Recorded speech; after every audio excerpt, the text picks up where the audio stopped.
ടെസ്റ്റിൽ നിന്ന് വിരമിക്കൽ പ്രഖ്യാപിച്ച ഇന്ത്യൻ നായകൻ രോഹിത് ശർമ്മ ടെസ്റ്റ് നായകസ്ഥാനം നഷ്ടമാകുമെന്ന അഭ്യൂഹങ്ങൾക്കിടെയാണ് വിരമിക്കൽ പ്രഖ്യാപനം. ഏകദിനത്തിൽ തുടർന്നും കളിക്കും. ഇന്ത്യയെ ലോക ടെസ്റ്റ് ചാമ്പ്യൻഷിപ്പിൽ ഫൈനലിൽ എത്തിച്ച നായകനാണ് കളം വിടുന്നത്. വിവരങ്ങളുമായി രുചീഷ് വി രവീന്ദ്രൻ സ്പോർട്സ് ഡെസ്കിൽ നമുക്കൊപ്പം ചേരുകയാണ്. രുചീഷ്, രോഹിത് കളമൊഴിയുമ്പോൾ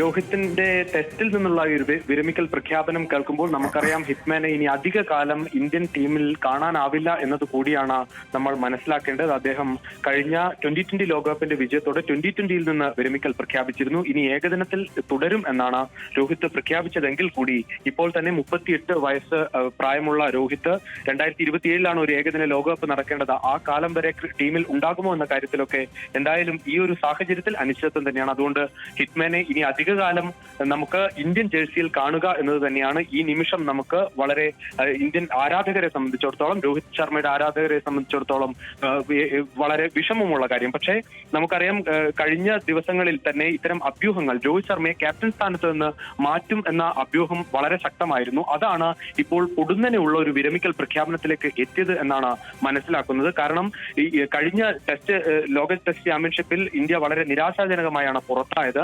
ആദ്യഘട്ടത്തിൽ മികച്ച തുടക്കമിട്ടെങ്കിൽ കൂടി അവസാന ടൂർണമെന്റ് പരമ്പരകളിൽ രണ്ടിലും, അത് ന്യൂസിലൻഡിനോടാകട്ടെ പിന്നീട് ഓസ്ട്രേലിയയോട് ബോർഡർ ഗാവസ്കർ ട്രോഫിയിലാകട്ടെ, ഇന്ത്യ വലിയ പരാജയം ഏറ്റുവാങ്ങി. ആ രണ്ട് പരമ്പരയിലും വളരെ നിരാശാജനകമായ ഒരു പ്രകടനമാണ് രോഹിത്തിന്റെ ഭാഗത്തുനിന്നുണ്ടായത്.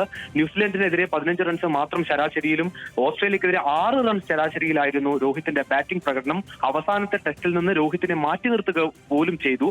അത്തരമൊരു സാഹചര്യത്തിൽ വീണ്ടും ഒരു തിരിച്ചുവരവ് ഉണ്ടാകുമോ എന്നത് തന്നെ സംശയമായിരുന്നു. രോഹിത്തിനോട് പക്ഷേ ആ നിമിഷം ചോദിച്ചപ്പോൾ വിരമിക്കലിനെ കുറിച്ച് ചിന്തിക്കുന്നില്ല എന്നായിരുന്നു രോഹിത് അന്ന് ഓസ്ട്രേലിയയിൽ വെച്ച് പറഞ്ഞത്. പക്ഷേ ഇപ്പോൾ പെട്ടെന്നുണ്ടായ ഒരു തീരുമാനം, രോഹിത്തിന്റെ ക്യാപ്റ്റൻ സ്ഥാനത്ത് നിന്നുള്ള മാറ്റം അടുത്ത പരമ്പരയിലേക്ക് പോകുമ്പോൾ ഉണ്ടാകും എന്ന അഭ്യൂഹത്തിനിടെയാണ് വരുന്നത് എന്ന് കൂടിയാണ് നമ്മൾ മനസ്സിലാക്കേണ്ടത്. എന്തായാലും അടുത്ത ലോക ടെസ്റ്റ് ചാമ്പ്യൻഷിപ്പിന് വേണ്ടി ഇന്ത്യ ഒരുങ്ങുന്നത് ജൂണിൽ ഇംഗ്ലണ്ടിനെതിരായ പരമ്പരയിലേക്കാണ്. ആ ടീമിൽ പ്രഖ്യാപനം ഉണ്ടാകുമ്പോൾ അതിൽ രോഹിത് ശർമ്മ എന്തായാലും ഉണ്ടാകില്ല. അദ്ദേഹം വിരമിക്കൽ പ്രഖ്യാപിച്ചിരിക്കുന്നു. ആ കുറിപ്പിൽ എന്തായാലും ആരാധകർക്ക് പിന്തുണ നൽകിയവർക്കൊക്കെ നന്ദി അറിയിച്ചുകൊണ്ടാണ് രോഹിത് സാമൂഹ്യ മാധ്യമങ്ങളിലൂടെ അദ്ദേഹത്തിന്റെ വിരമിക്കൽ പ്രഖ്യാപിച്ചിരിക്കുന്നത്. ഇനി ഏകദിനത്തിൽ മാത്രമാണ് ഹിറ്റ്മാനെ നമുക്ക് കാണാനാവുക. പിന്നിൽ ഓക്കെ, ശരി. ഇനി ഏകദിനത്തിൽ മാത്രമാണ് ഇന്ത്യയുടെ ഹിറ്റ്മാനെ കാണാനാവുക.